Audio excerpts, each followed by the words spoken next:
Hey guys, it's Chelsea. I wanted to quickly jump in to introduce this little takeover we have going on with friend of the financial diet and friend of mine personally, Cindy Zuniga-Sanchez of Zero Based Budget. It's called the Financial Foundation, and it's a 3-week series all about everything you need to set up a healthy, sustainable relationship with money. It's fun to talk about pop culture and social media and society and all of these other things that affect our finances, but sometimes it's really important to get back to basics and understand all of the building blocks of our financial health. And Cindy is the perfect person to teach us how to do that. So enjoy the series, and I'll see you in a couple of weeks.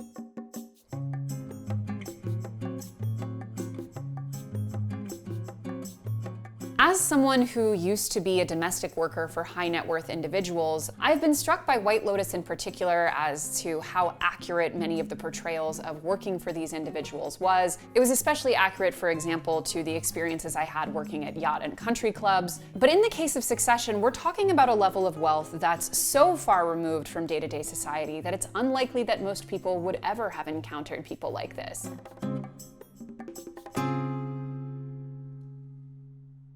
Hi everyone, I'm Cindy Zuniga-Sanchez, the founder of Zero Based Budget Coaching LLC, a personal finance education platform for millennial women. I am also the author of Overcoming Debt, Achieving Financial Freedom, 8 Pillars to Build Wealth. Welcome to the 3-part series, The Financial Foundation. Some of you may recognize me from TFD's The 4-Week Financial Foundation, an interactive 4-week course for those that are new to the wealth building game. Now, in case you're new to my story, I was born and raised in the Bronx, New York. My parents immigrated from Ecuador and Honduras in the 1970s, and they raised me and my 2 sisters in our 1-bedroom apartment in the Bronx. I was raised in a very low-income community, so financial literacy honestly consisted of telling us that there simply wasn't enough money for the certain things that we wanted to purchase. Instead, we would stick to the necessities: food, shelter, education, clothing, etc. Now, with all of that said, I was confronted with the need to learn financial literacy and to really educate myself when I graduated law school in 2015 with over $215,000 of debt.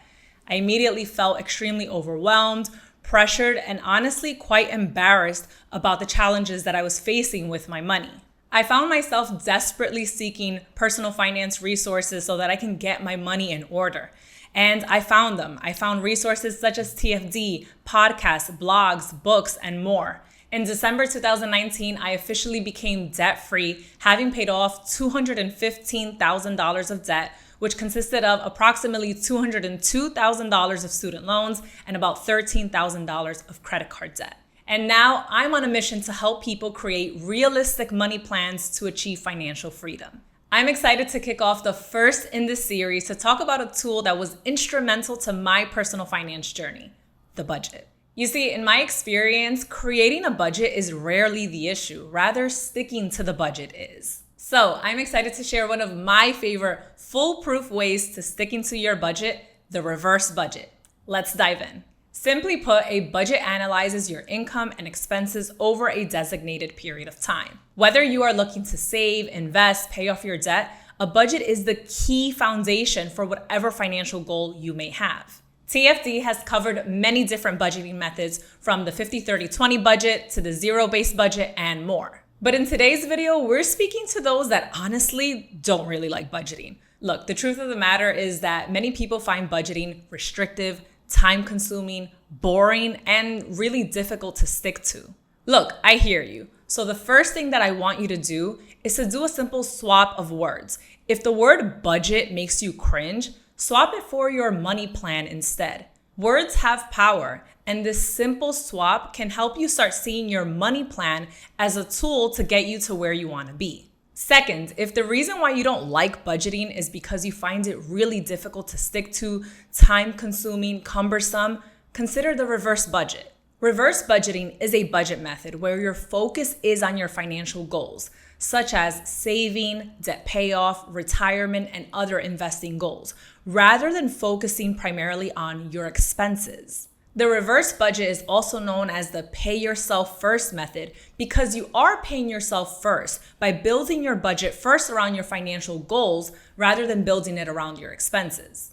The reason why the reverse budget is such a favorite, especially in the personal finance community, is because you don't have to track every single dollar that you spend. There's a lot more flexibility rather than having to jot down every single dollar that you spend every single day.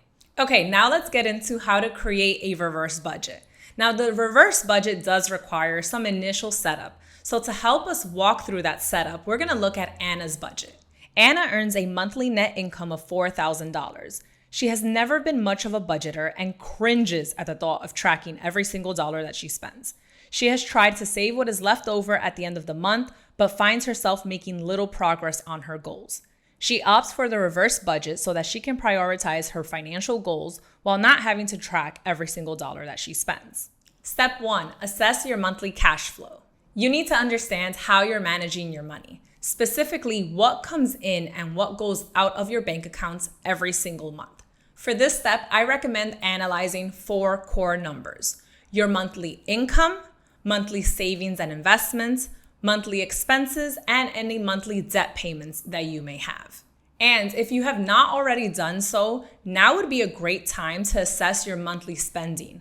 Doing this exercise will help you realize if there are any areas that you need to cut back on, or maybe potentially any additional income opportunities that you may have to take on. Anna creates a budget to organize her 4 monthly numbers and understand her cash flow. She lists her monthly income, current savings and investments, expenses, and debt payments. While reviewing her cash flow, she realizes that she is overspending on areas like dining out and shopping. Hey, look, I can relate to Anna. I too used to overspend on both dining out and shopping. She reworks her budget and makes a note to reduce her spending in these areas so that she can meet her goals. Step number 2, list your financial goals and determine how much you will pay yourself. Now that you have a grasp on your monthly cash flow, ask yourself, what are my money goals?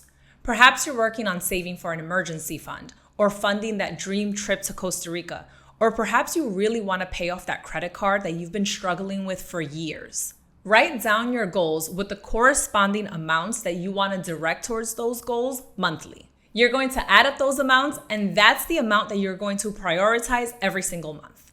Anna has 2 main money goals: building her emergency fund and saving for a trip to Costa Rica. She decides that each month she will send $300 to her emergency fund and $200 to her travel fund.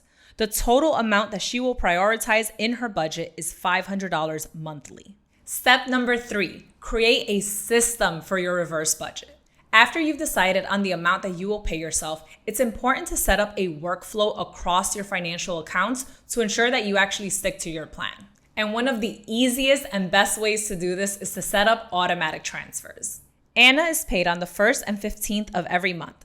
She sets up an automatic transfer of $250 each time she gets paid from her checking account to her savings account.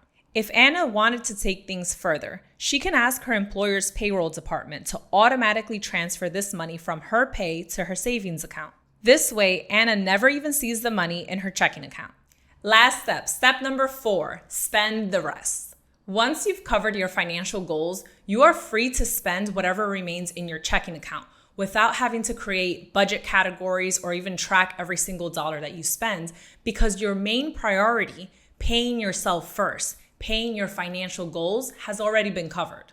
But as you can imagine, this is easier said than done. So let's check out Anna's budget to see what she does to support her budget goals. With $500 automatically transferred to her savings goal, Anna is free to spend the remaining $3,500 in her checking account. However, because Anna is new to the reverse budget, she wants to ensure that she sets herself up for success, so she opens a second checking account. Anna's second checking account will be her designated bill pay account, where she transfers the amount needed to recover her bills, such as her rent, utilities, and student loan payment. This way, Anna knows that her bills will always be paid on time. Her primary checking account will cover her discretionary spending, without the need to create separate budget categories or track her spending. Having separate checking accounts allows Anna to spend with ease and confidence. Now let's get into some of the pros and cons of the reverse budget.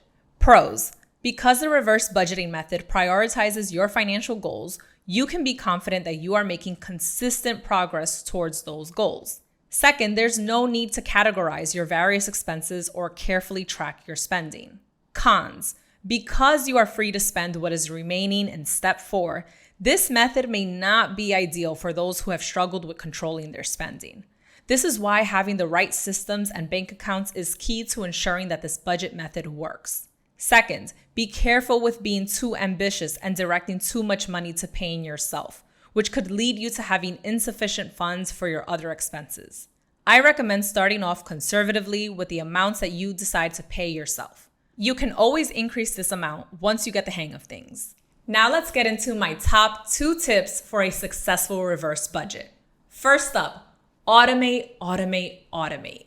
Setting up automatic transfers is key. Taking the time to determine how much you want to designate to your savings or investment goals and automating that process is important to actually sticking to those goals. Tip number 2, multiple checking accounts. One checking account should be for your bill pay, where your bills will come out, such as your rent, utilities, debt payments. And the other will be for your discretionary spending, for your entertainment, personal spending, dining out, etc. This helps provide structure and create boundaries between your spending and your goals. And remember, the reverse budget is just one way that you can manage your money. Find the right budget method that works for you and your lifestyle. Have you tried the reverse budget? What tips and tricks do you have for sticking to your budget? Let us know in the comments below. And tune in next week for the next episode of The Financial Foundation. And don't forget to like this video, subscribe, and I'll see you all soon. Bye! And now it's time for our TFD Society member questions of the week. Reminder that amongst all of the other perks you get by joining at the join button below or at our Patreon, you also get to ask me questions every week that I will answer on my videos. Let's get into them. First question says, I was paying over $300 a month for a whole life insurance policy, but decided to cancel after a few months because I couldn't afford the payments. I know I'll never see that money again. Did I make a mistake? I'm not sure if you're asking whether you made a mistake to have gotten it in the first place or to have canceled it, but what I can say is that we have done a whole episode of Too Good to Be True on the problems with the whole life insurance industry and why it's a bit of a scam, to be honest. So I would say if I were analyzing it as a financial decision, it was probably a mistake to get it in the first place, but to have cut your losses on that, I think is actually probably in the long run a better thing, because whole life insurance in general is not usually worth it, and you're much better off with term life insurance if you're going to get it. The next question says, I make $100,000 a year and have a really good deal on my current rent, $1,500 a month. However, my place is tiny and I would love to have more space. Do you think it would be worth it for me to pay more to have a nicer living space? Or should I just focus on saving right now? I don't have a partner and would continue living by myself regardless. If you're living by yourself and you would continue to regardless, I think continue living in the great deal that you have, because you can always move later. Like, nothing will prevent you from getting a bigger space if you decide that it's really too much and you really just do need that extra space. Lean into the fact that you have a really rare combination, which is high income and low cost of living. Save up as much as you can during this time and really lean into it, and then reassess. Again, you can always move later. This is one of the really great benefits of renting versus buying. You have a huge level of flexibility. So keeping that in mind, I think will be easier to stay in the slightly less desirable living situation in the short term, because you know that you can always make a different decision long term, and you'll have all that much more money to make the decision with.